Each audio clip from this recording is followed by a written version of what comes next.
Hello everybody and welcome to our webinar about test data management, solving the test data bottleneck. My name is Maarten Urbach, and together with my colleague Gary Leith, today we will present and talk to you about how to solve the test data bottleneck.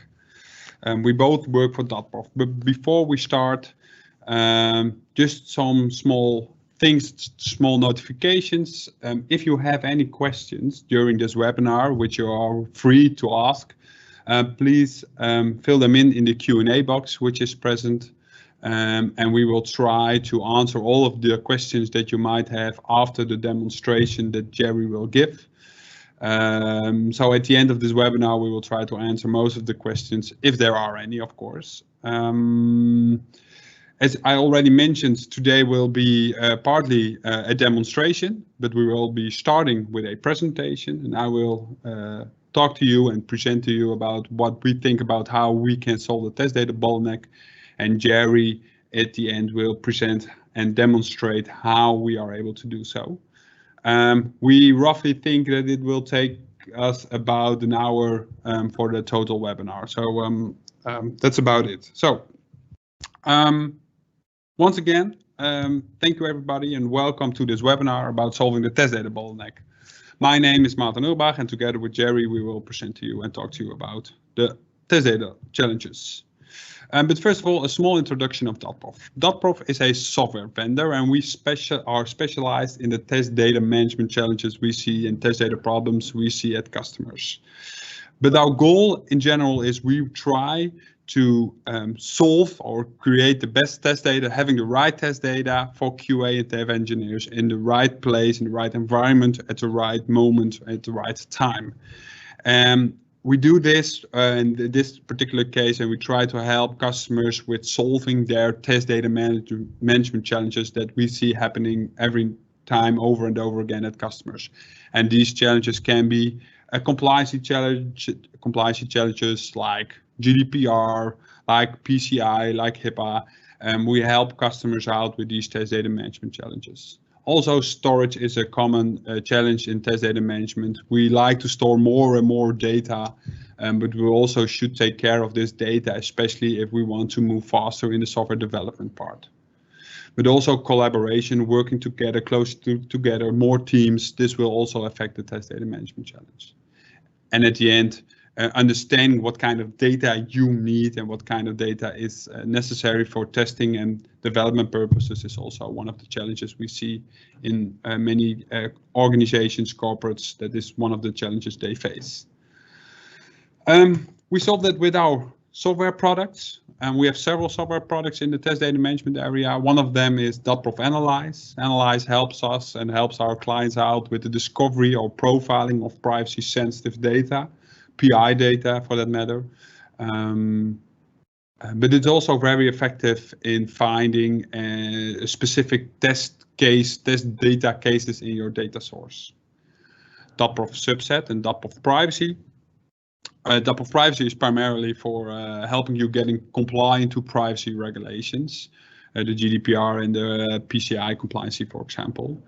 DATPROF Subset helps us in extracting pieces of data out of a data source and extract them and filtering them out and put them in your non-prod, your downstream environments for testing and development purposes. And DATPROF Runtime is our execution platform, which helps you out in automatically deploying all the data to the different environments where you may need it. We're pretty proud of the fact that we are only one of the small number of vendors that are able to mask or subset or execute test data management solutions to the most commonly used relational database platform. So we are able to execute it on Oracle, MySQL, DB2, and all the different platforms that you see below. So that's about the introduction of DATPROF. Now we start the real webinar, or the real content about solving the test data bottleneck. So today we have a bit of a serious subject, solving the test data bottleneck. and we are trying to figure out what is holding us back in the release process and why test data management can hold us back in the release process. And today we all like to think that software is crucial. And not only software is crucial for automating or speeding up your business processes, but it's also important for your business in general. Because what we see nowadays is that it's a competitive advantage over other organizations in the same market if you have a great IT organizations. Some of the banks, the finances in this world already mentioned that they are more like an IT company than that they are a finance company. So you see a shift also in these areas, that companies becoming more and more aware of that they are more and more an IT company. And because it's a real competitive advantage over other companies, you try to deliver software faster to the market than your competitors will. So that's a bit of a challenge to be the first one to have new features available. And if you are able to do so, then you could be probably king in this market. And that's also the reason why we as DATPROF see, and what we think sometimes see, what happens when customers talk about agile, test automation, service virtualization, DevOps, scrums, whatever you may call it. But in most cases, these changes in organizations are there to speed up the process of the software development to the market in the end. So we see all these kinds of trends and hypes evolving, and this will change organizations. And nowadays we talk with organizations, and all these these organizations, corporations are working in teams or tribes, if you would like so. And these teams are multidisciplinary. You got software development, software quality engineers, test automation engineers. And some of these teams are even self-regulated, and I really like it. That's really cool. But there's also a problem that we often don't think about, because there is a challenge if you want to implement all these wonderful, important topics in your organizations. Then you also need to think about your infrastructure. And what we see in many cases, that this also, if you want to be able to deliver all these subjects and all these topics on time, you still have a test data bottleneck. You need to think about this test data bottleneck, because what we see is that when there are multiple teams, there is in most cases a limited number of databases. And when you have an agile team and your organization is becoming agile, then you will need also maybe more of these databases, because all of your teams are developing new code and producing new software code and wants to test it, but there's in most cases what we see only one database. Typically what we see is that there's only one test database on maybe 5 to 10 teams, and maybe then you're even lucky. And this is getting a bottleneck, because you're losing valuable time that is important, that you want to produce new software code or you want to go to market faster.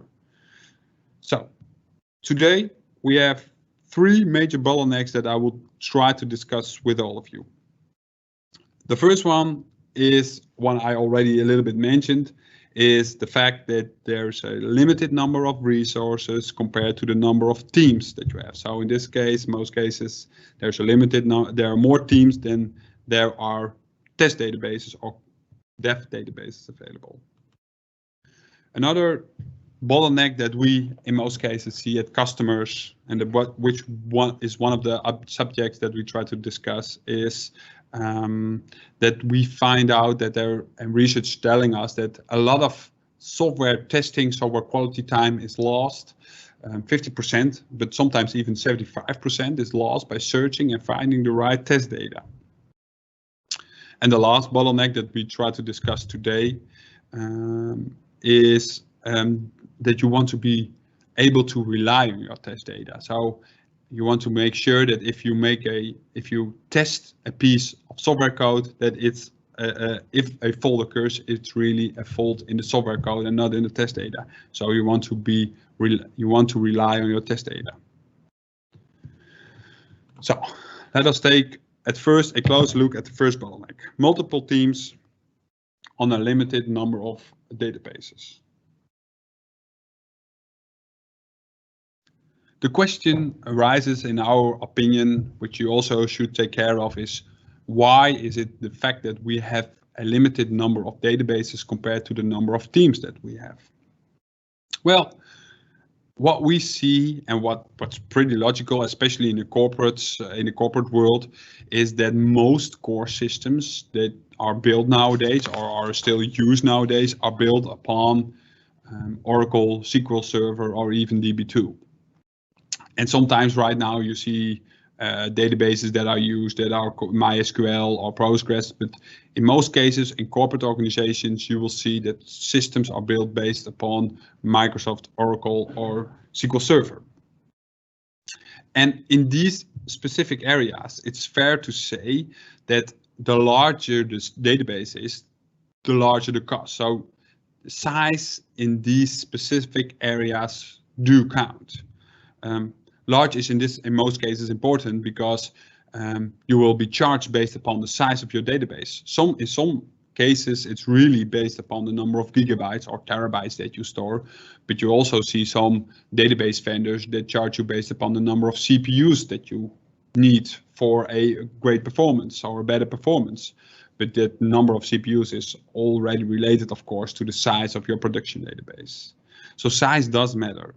But it's also impacting the size of your core system. It's also impacting all your downstream environments. If you make copies of these environments to the different downstream environment, your acceptance, your QA, or your dev environment, this can be quite costly.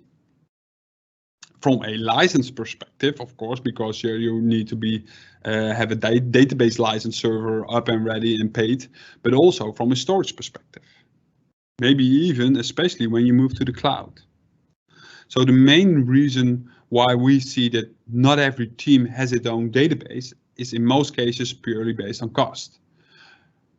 But not every database vendor is charging you based upon the number of instances you have. So if you can have these instances, but in most cases the cost, it's cost driven based upon the size that you store in your core systems or in your system itself, your database itself. So what we see, back again, what's happened if you have a team and you have a limited number of teams, organizations, corporates try to solve it. And what we see, what happens in most cases is, well, it's something I like to call maybe survival of the fittest. If one of your teams find the test data, your specific test cases first, you can execute your test first. So the other teams have a bit of a pity because they should search for another test case or test data case. But if you are the first one to find the right test case, you're king.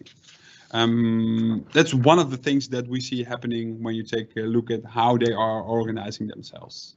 Another way that customers, clients also organize themselves is by something we could call planning.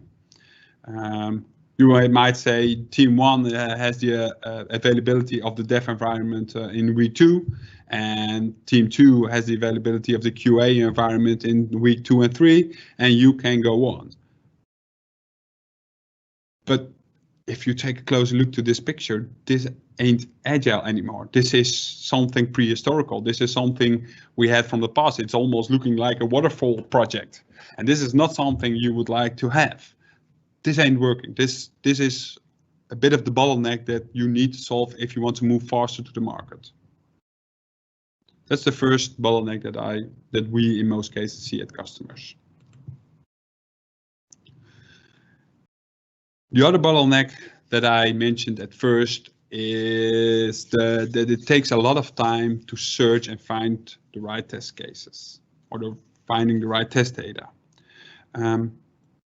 I think from a QA and dev perspective, it's important to have the right test case coverage, because if you have a right test case coverage, you are pretty sure that or at least you have a bit of understanding that if you go to production, you have software from the right level of quality that you might expect because you had the right test case coverage. But you also need to have an understanding on your test data coverage. And especially in large databases, what we see, it's quite challenging to find these specific test data cases based upon your test case coverage. And especially in what we see happening in more complex environments, this is getting even more challenging. Because what we see in corporates and in older databases, maybe you have a database that's even 30, 50 years old. And in these systems, there's quite a number of data stored, maybe history data, maybe even data that is migrated once or maybe even twice. And these test cases or test data cases are quite interesting if you want to test with the right quality. So getting the right test case coverage for your customer that just joined you yesterday is maybe quite easy to find. But you want to have the same expectations, or you want to have the same expectation. The customer wants to have the same expectation if they already joined your company 30 years ago. So what you need is you need the right test case coverage. And this can be quite challenging, especially if you still use full-size copies of a database. We sometimes see databases that are really large, sometimes with a complex data model. And I'm just showing you a bit of a simple part of a complex data model, because in most cases these data models can be even larger. Sometimes we encounter 5,000 tables or 10,000 tables. But also the size doesn't matter. If you have a database with 30 terabytes, it can be quite challenging finding the right test cases. So we don't wonder why it's so challenging, why so much time is lost for searching the right test data, searching and finding the right test data. And what's also really a pity that if you found the right test data and you have limited resources available, then it can still be the case that another team manipulated the test data that you just found just before you, because you're still all working on the same database. The last bottleneck that I would like to mention is, I sometimes call it test data management, but it's really how you manage your test data. Because I think what's really important is that you want to rely on your test data.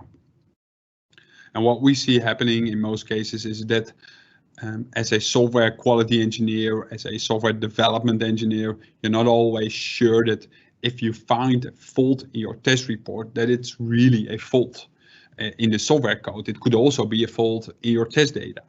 So there can be some false positives. And what we see is that in most cases, you work with two unknowns. You don't always sure if it's a fault in the code or if it's a fault in the test data. And if you were able to rely on your test data, then you could give better feedback to your team, to your dev engineers. And if you give better feedback, then you can create better code. And if you can create better code, you can go faster to production. Well, these are specifically the bottlenecks that we try to mention. And these are the bottlenecks that we in most cases see happening at customers. And what's the challenge is nowadays, especially nowadays with CI/CD and DevOps, is that we are trying to go to production every day. At least that's what we're aiming for. We try to add new features every day to our software. And I sometimes like to mention that we try to build Rome every day. But if we're not really sure if we press compile due to the fact that we have maybe the wrong test data, then instead of building Rome, we could also end up with Los Angeles or Amsterdam or London. We don't know. So if we want to make sure that we have the right test data, or if we still want to build Rome every day, we need to make sure that we get hold of our test data. So how to solve? And this is maybe interesting. And after this part, Jerry will take over in the demonstration. But I think most of you will recognize some of these bottlenecks. Maybe you have a little bit different bottleneck. This can be even more challenging when you have multiple bottlenecks. But I hope most of you recognize the bottlenecks that I just mentioned. if we start discussing these challenges with our customers, in most cases we like to improve two major things, and I like to call it speed and controllability. Speed meaning we want to make sure that we give QA and dev engineers easy access and easy availability of their test data. And controllability means, in my case, that you want to be able to rely on your test data. And there are a couple ways that how we solve these challenges with our customers. To start off, of course, what we see, customers have a production environment, which is perfectly fine, of course, which we all probably have, otherwise we wouldn't be here.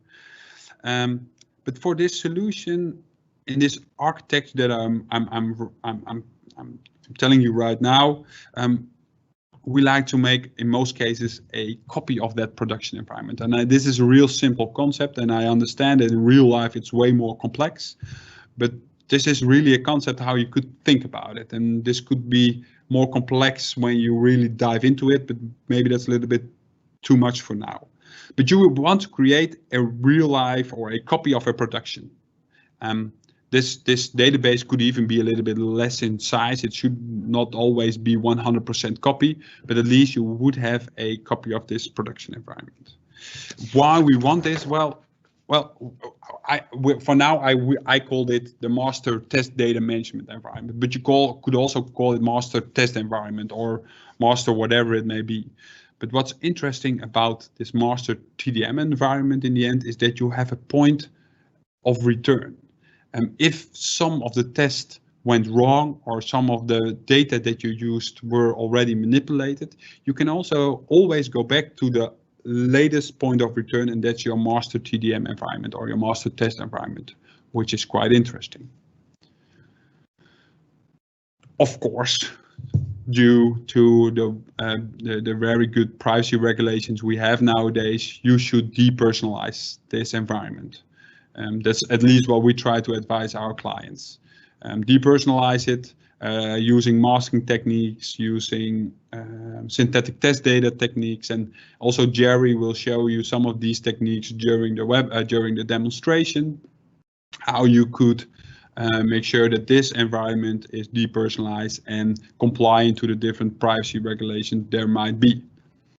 And if you have masked this environment, we like to use subsets and deploy subsets to the further downstream environments.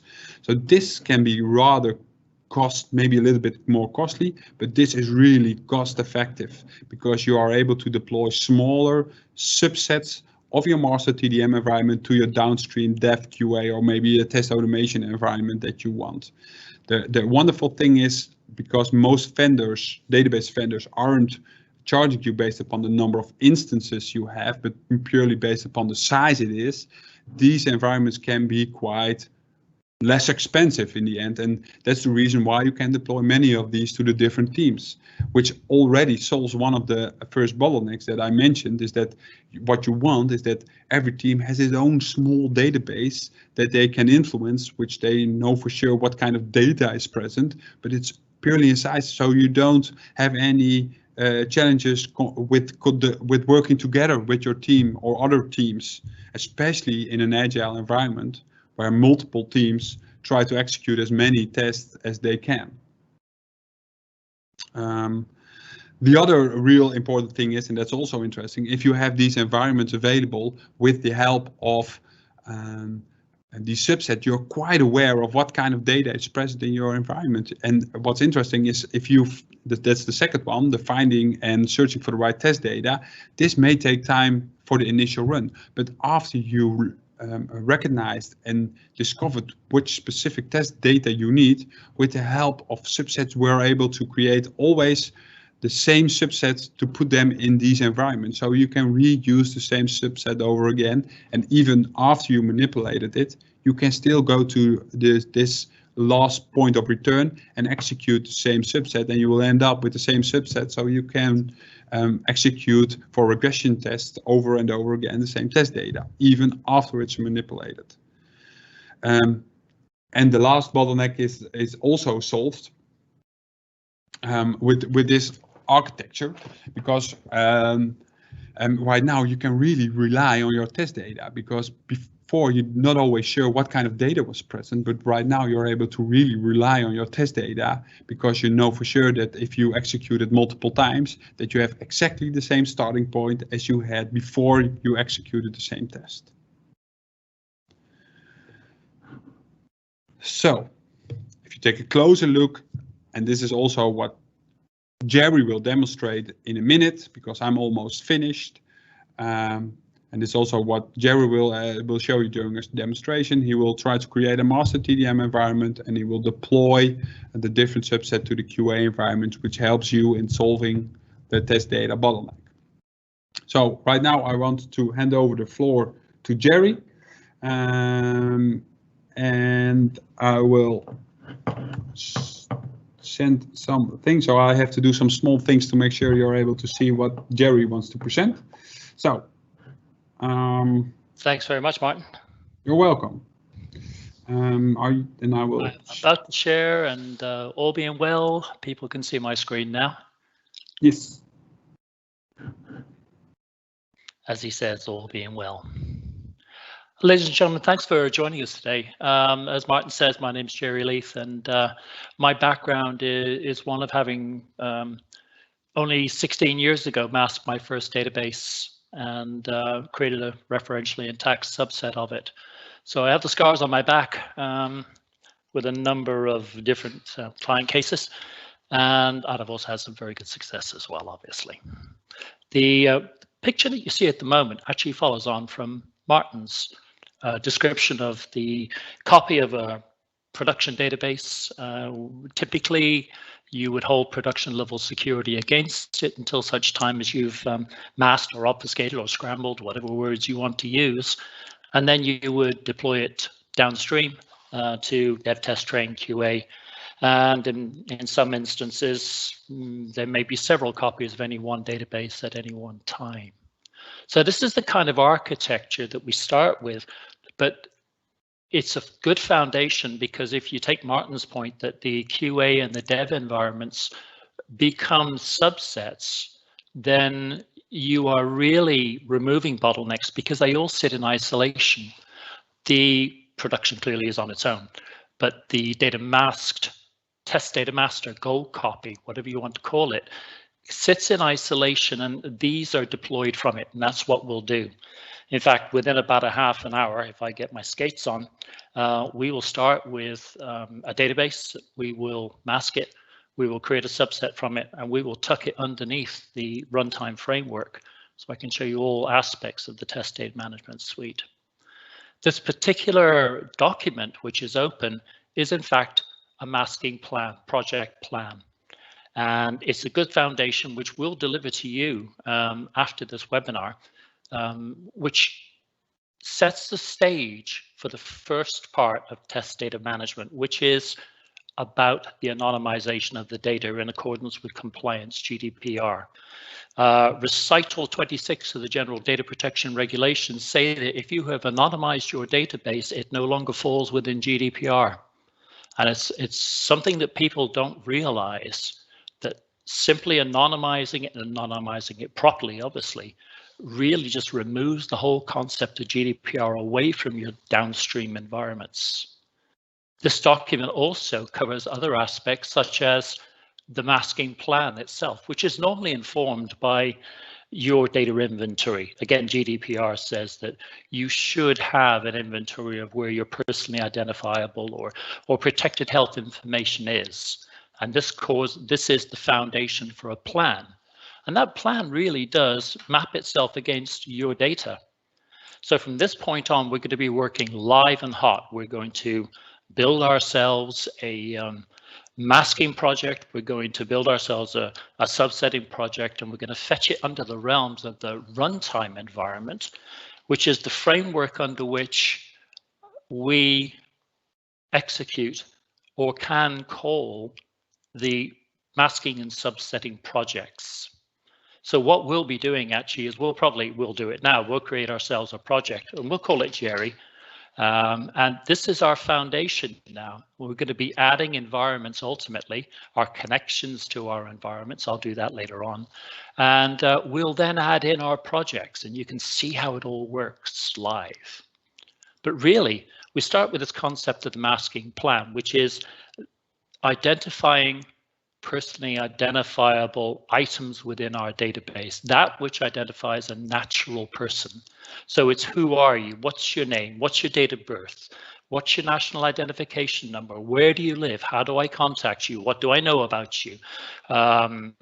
Criminal records, court orders and attachments, for instance, gender identity, sexual preference, disabilities, all of these things that we come to know about people, we identify those and they inform the masking plan, which I showed you earlier on.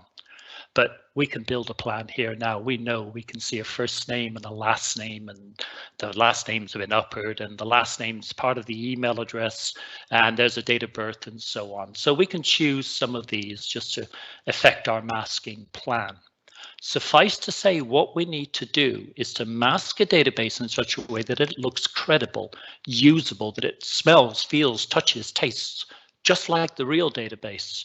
Because if we don't, then the user of the database will question the data before they question what they did to it. And that's a critical part of delivering a sensibly masked database. So if you follow my masking plan now, what we'll do is we'll change the first name and the last name, and we'll change the email address. We'll just resynchronize that. We'll leave the upper last name because that will give us an idea of what it was before. However, this environment also has a test and a test 2 and a test 3.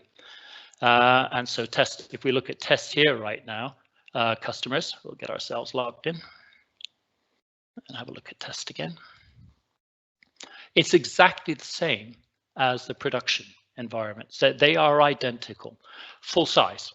Now, one quick war story before we get started. Before I joined DATPROF last year, I did a masking project with a client who had a fairly large database with an audit table that was 500 gigabytes in size. And that database was deployed 8 ways downstream. So follow it, 4 terabytes of audit data. When you start to do masking projects, you look at things like this. You look at where the space is being used, not just for masking purposes, because it takes time, obviously, to mask a table, but also for the subsetting process as well. So if you think about it, things like audit tables tend to take a lot of space and they don't get used. And in that particular case, one of the first things I did was a simple truncate statement and removed it from the environment, just truncated it. Nobody noticed. So things like this you look at when you're building your masking plan, and what we'll be doing therefore is we'll get ourselves connected to the database using the privacy module. Now, privacy is a project-driven environment, and as I promised, we're going to start from the beginning and we're going to create ourselves a new masking project. We'll connect ourselves to the database. In this case, it's this one, which is behind us there, the prod2. So we'll get ourselves onto that. Quick test just to make sure all is well, and we'll use it.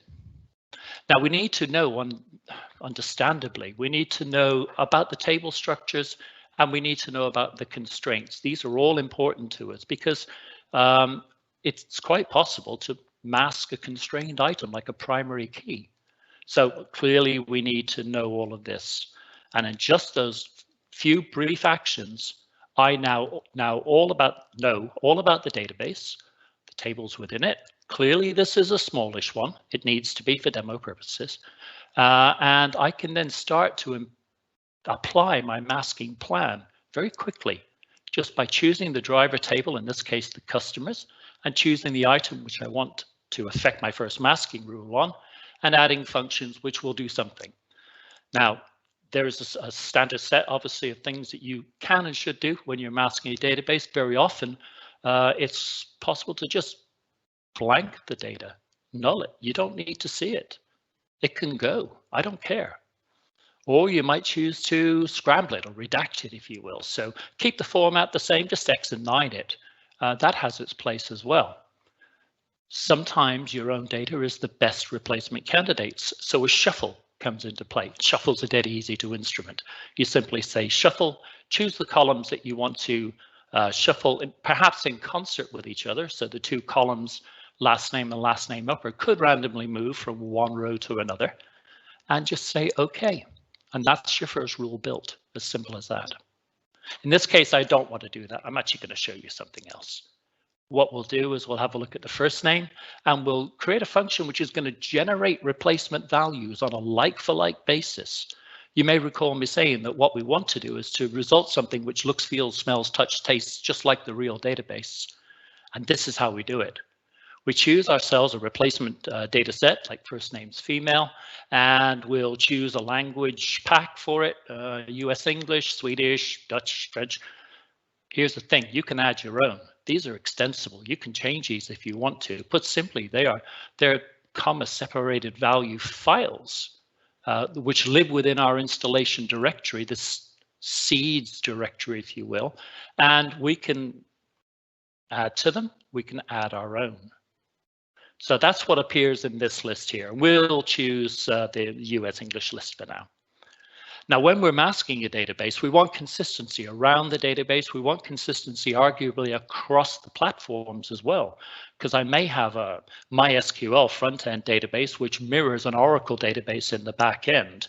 And if I'm masking the two independently, which you tend to do, you want to result in the same values. So Lynn, for instance, will always become Denise in a scenario like this. And that's what our concept of deterministic masking delivers. Think of it as consistent masking across the estate. Any of the database platforms which we support, Oracle, Sybase, Oracle SQL Server, DB2, MariaDB, MySQL, Postgres, and so on, we can result in a consistently masked database across all of those platforms. I'm just going to use the US one for now. Okay, now, conditional masking is something that people ask as well. I only want to mask it in this particular scenario. So where gender, for instance, equals female, we will put a female first name. That's a good test function here. Make sure we know what we're dealing with. We'll put a female first name into this set deterministically, and we say, OK, if I use this rule on any other table, in any database, on any other platforms, it will result in Lynn always becoming Denise. Now, obviously, that does where the gender is female. We also need to do where the gender is male. So we'll clone the rule, nice and easy, and we'll quickly change our selection criteria to male to use the US English set deterministically, and the condition becomes male. And we'll do a test again. So we've now changed the first names. And we've done two rules, and it's not taken us too long to do. One of the comments that our clients make to us is that this software is extremely easy to adopt. It's intuitive. It does what you think it will do. You click on an item, you use the right mouse button, and you can then drive yourself into whatever function it may be. In this case, we'll generate a new last name, and we use the same language packs again. And deterministic, again, wherever we see this last name on any table, any database, any platform, it will be consistently changed from Leaf to Smith. And we don't need a where clause on that at all. So you see how the picture comes together. You implement your masking plan. I promise you we'd also change the email address as well, which we'll do because this is it uses one of the other functions. It's a custom sort of expression where we would probably create the email address based upon like a first initial dot last name at something.com, like that. So if I test that one, it validates OK, right? My SQL statements are in place. You may have noticed I used a hotkey copy and paste on there because it would have taken me about 10 minutes to type that in real life. We have no conditions that we need to worry about or anything like that. However, we do need to stop and think about what we're doing from time to time, because this actually does require the successful masking of the first name and the last name before this can actually occur. Otherwise, we might end up creating a new email address with unmasked data. In other words, there's a sequence of events. In other words, there's a scheduler that controls the operation of the process. And to that extent, we have to instrument dependencies. Now, dependencies are this one must run before that one can run, or these must run after that one has run, in a nutshell. And it doesn't take long to get that process in your mind. So what this says is, if I use the dependencies editor, this one, and this one must all run before that one can. And there we go. So that's going to recreate the email address for me after the names have been changed. So we'll OK on that. And that's achieved what we want to do from a masking perspective so far. Clearly, there are other tables that would contain masked or data which needs to be masked. You would simply move through your masking plan, and ultimately you'll get to the point where you're ready to run it. And from a deployment perspective, there's a couple of things we need to think about. The first one of them is, how long does it take? Those are the questions we get asked. How long does it take to mask a 50 terabyte database, for instance? The answer to that question centers upon not just the size of the whole database, but it's about the tables that contain data which should be masked. So typically we look at the row counts of those, and they tend not to be that large in real terms. Yes, sometimes some of our customers, for instance, one of them has a 13 billion row table which he masks. So yeah, it can be big at times. So there's an element of parallelism that we can implement into the masking process using these parallel processes here. That's why we need to think about the concept of dependencies, because if we look at the way the process is going to work, we'll see that certain things must happen before others. So the parallelism is implemented and visualized here. And we'll look at visualization a bit later on when we go and have a look at subsetting a database as well. So what we're going to do is we're going to send it off in its way, start it, and from this point on, the data is going to be updated in situ, static data masking. It's going to replace it. It's irreversible. There's no way back from this point. While we're doing that, let's think about that runtime module that we had a look at, because ultimately, once that's done, we'll want to tuck it under Jerry. So we'll add ourselves an environment now, which is Jerry Mask, let's say, which is the name of that project that we've done. It is an Oracle database, so these are the other ones again that we support. And the IP address is 192.168.56.101. That's my local VM. And the user is tdg_prod. And our user is admin. There you go, I'm giving away the password. And it's an XC service. So this is us now folding this. Oop, invalid username password, log on to tdg_prod. tdg_prod_2 is probably what it should be. So let's test that. There we go. So we've now got this environment ready for us to fetch in our masking project. Now the masking project itself is now completed. If we look at the logging concepts, we can create an audit report that says this is what we've done. These are the row counts. It's finished. This is how long it took. This is the document we hand to ISO, CISO, CIO, Chief Data Officer to say our environment is now secure. It is masked.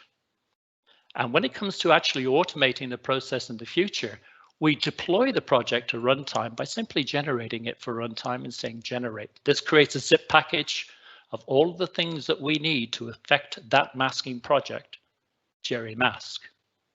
So if I fetch it now back to the runtime environment and I go to Jerry Mask, I can install an application here, which is the one I've just created. We'll have a quick browse, and it's in our documents and in DATPROF, privacy, and Jerry Mask. There he is, and it's in there.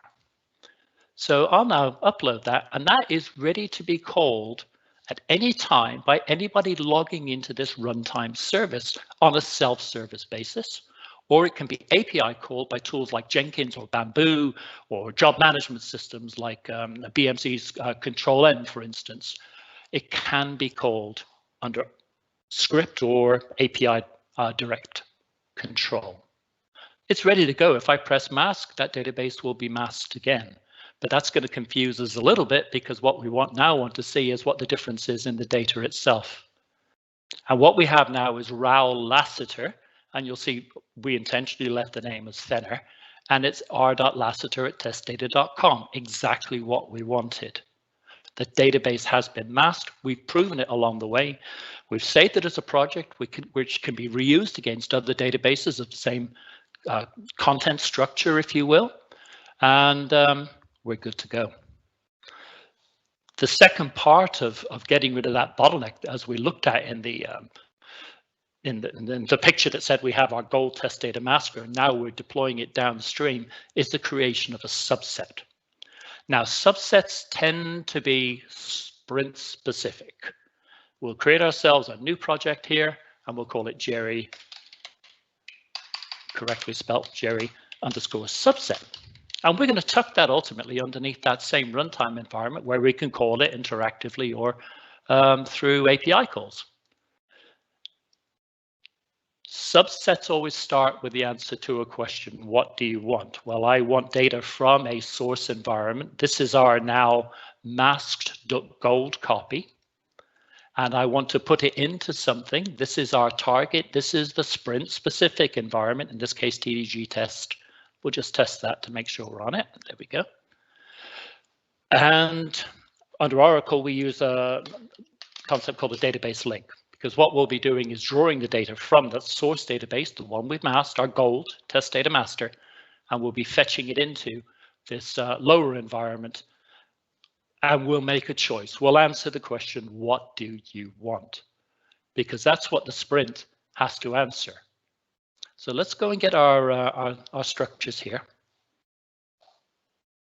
And next, I could easily have pulled this in from the masking project, actually. But as you see, it's very straightforward and easy to do. All I really need to do now is to specify the target schema on the destination side, the subset, and I'm ready to go. So answer the question, what do you want? Well, let's have a look at the data. This now newly masked data has got Lauser, Bueno, E, P, G, H, C, B, G, G. There's a couple of G's in there. So what we'll do is we'll say, okay, we're going to find everything that starts with a G. I know it's a notional thing to request, but it could just as easily be a sprint saying, I want the customers in this list, or I want all of the customers who have an inception date of the last quarter, or transactions which are in the last 6 months, for instance. They form the foundation of that question, what do you want? And that's what we need to do when we're thinking about creating subsets of databases, is establish what the driver is. What do we want? And in this case, we're coming off the customer table, not currency, customer. And we will give ourselves a where clause effectively. Now it can be as complex as any where clause can be, but in this case, we're going to keep it simple.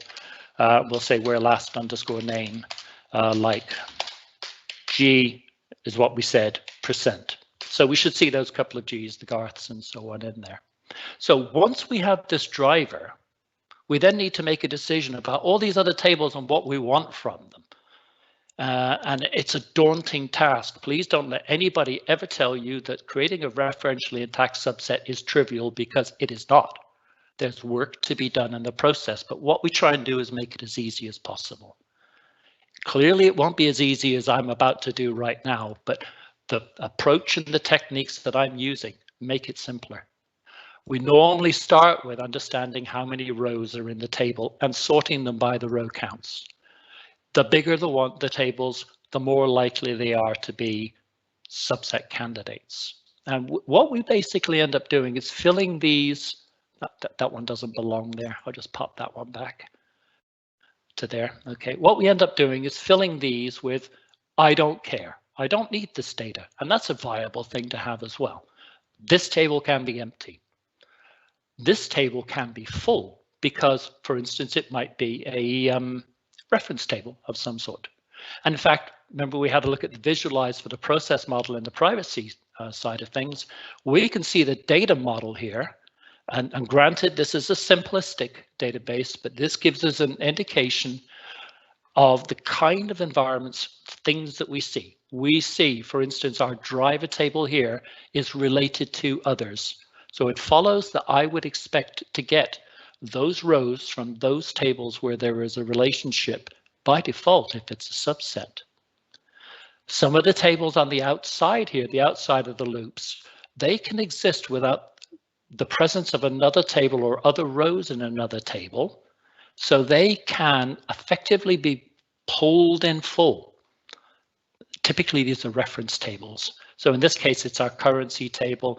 Down here, it's our supplier contacts, which is only a small table anyway, and our supplier products. So technically, these could all be pulled in and they wouldn't cause an explosion, which is one of the things you have to be aware of when you're creating a subset, is that you don't choose something that means the only thing that can resolve is the whole database.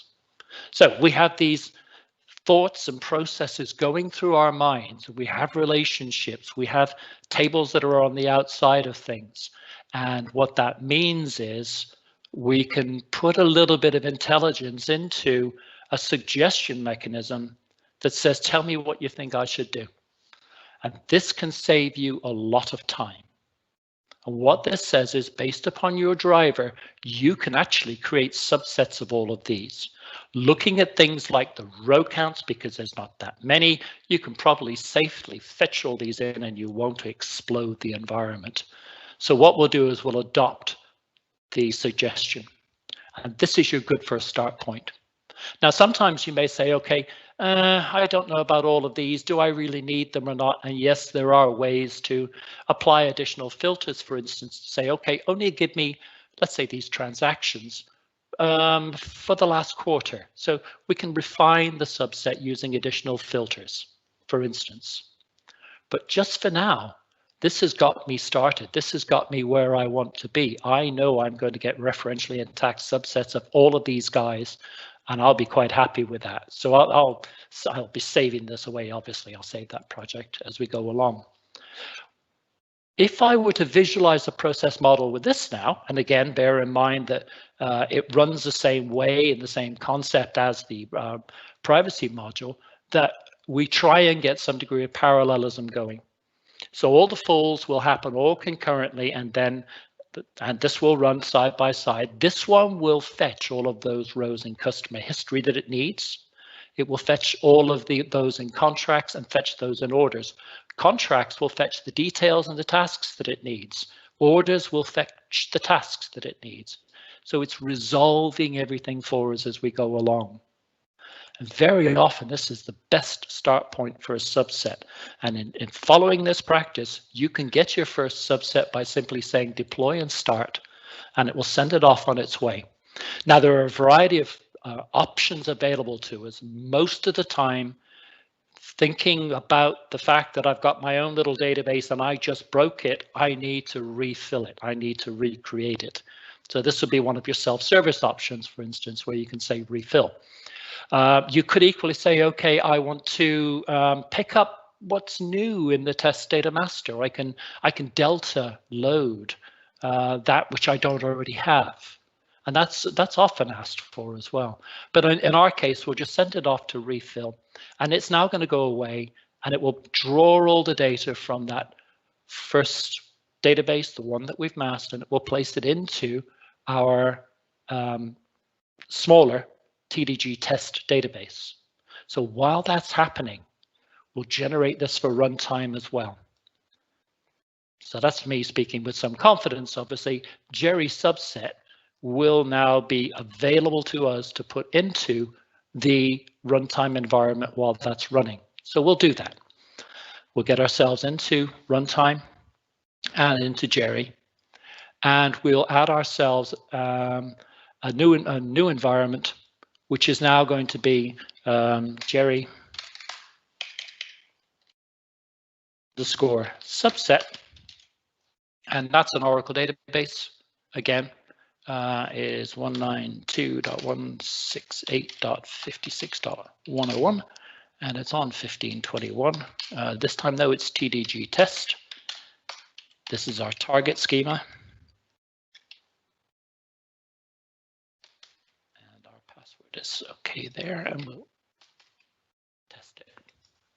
Okay, so we're good to go. We now have our second environment. And all this now needs me to do is to install the application which we just created, which is the DATPROF subset, Jerry subset, that one. And that's now ready to be called through the self-service module. We can recreate, refill, whatever we need to do. And it's as easy as that to fetch it into this environment. Now, that database should by now be just about, and it's subsetted. So we'll go and have a quick look at it, look at the data itself. Here is our source. This is TDG prod 2. It's our masked gold copy. And if we go and have a look at the test environment now, we'll see they all start with G, which is what I requested. We now have a smaller, far more agile environment to work with. We can break it if we wish. If things go all badly wrong, then what we can do is we can get ourselves into the runtime environment. We can go to the Jerry subset again, and we can simply say refill, and it will go off and it will start the process once more, and it will refill that database for me. I have no bottlenecks in the way. I can do it myself. Don't have to wait for DBA, don't have to wait for any resources. Away we go from there. Now, the good thing about the runtime module, as I mentioned, it also they can be controlled by API or called from a PowerShell script, for instance, but it also gives us all of the history of our execution as well. So we can go back and have a look at it. We can find out if something's gone wrong, which normally it wouldn't do, but I think you get the point there. We can also instrument triggers on any actions that are happening during the runtime deployment. So we could say, for instance, that when it's running, if there's an error, I want you to, for instance, send an email and notify me of it. So that the entire framework is there to help us make sure that we get the right test data that we want to the right place and at the right time. And now what we should see, it shouldn't be too long. If we go and have a look at the monitor context, it's finished already. If we have a look at the run history, there's the one that we just done, and everything is successful. And if we have a look at the audit report for it, this is the one that we hand over again, if we need to CIO, CISO, that says we now have a referentially intact subset driven from the mass database, and look how much smaller it is. And I think I managed to do that in less than 30 minutes. So in summary, again, what we've got is a solution where we can create the rules that we need to make sure that we achieve regulatory compliance. We can deploy that out to the runtime environment to make it easy to call, easy to run. And we can also then subsequently, we can generate ourselves a subset quite quickly, relatively easily, but again, take the point that I made that it's not always trivial, but this gets us a good start in reducing the footprint of the downstream databases so we can have more of them that match the requirements of the sprint. And Martin, that's me. I'm talked out, I think. Wonderful, Jerry. I'll stop sharing now. Okay. That's perfect. Then I will drop this one over here. And what I wanted to show them, everybody, at the end, let me do some last things. That's this one. I want this one. And now I'm sending the things live.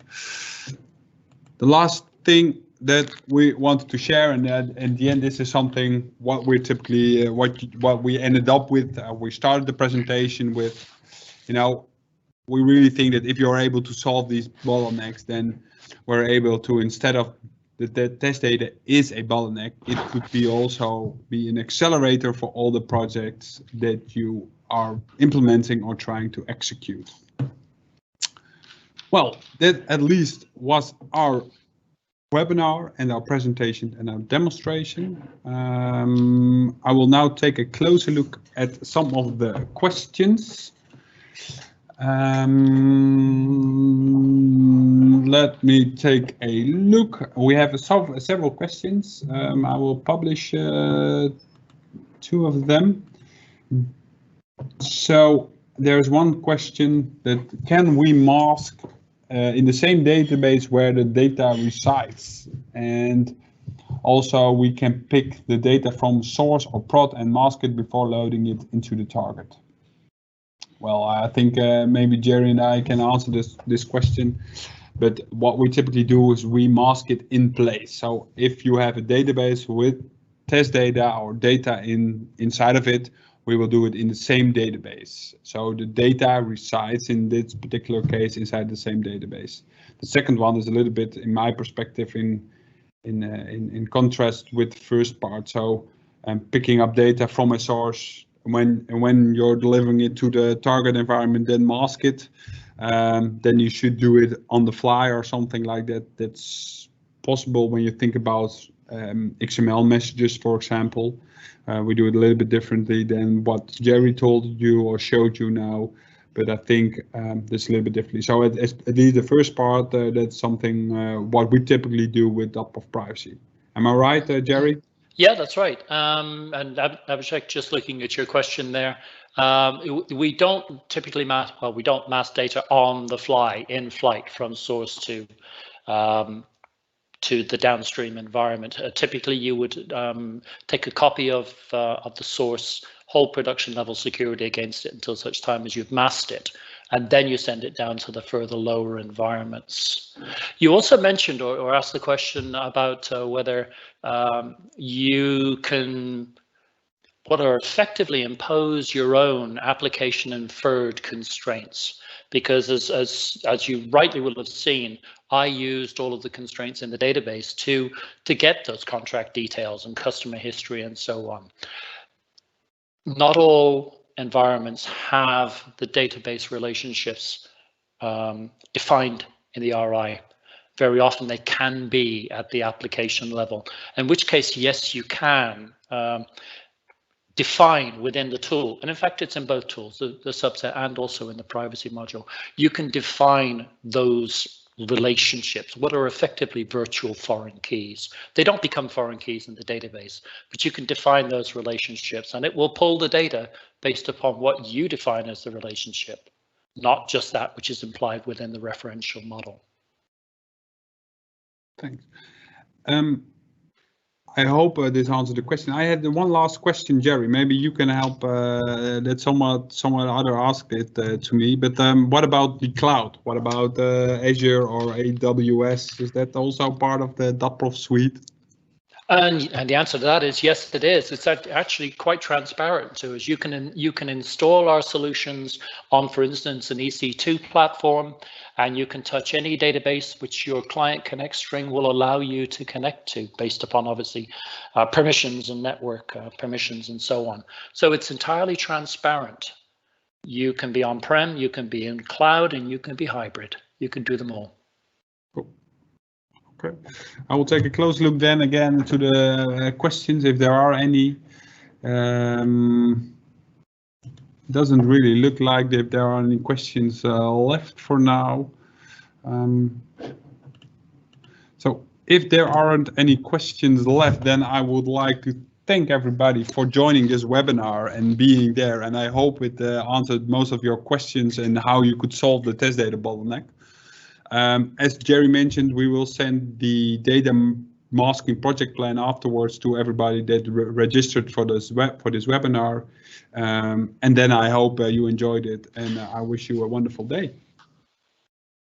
So thank you very much.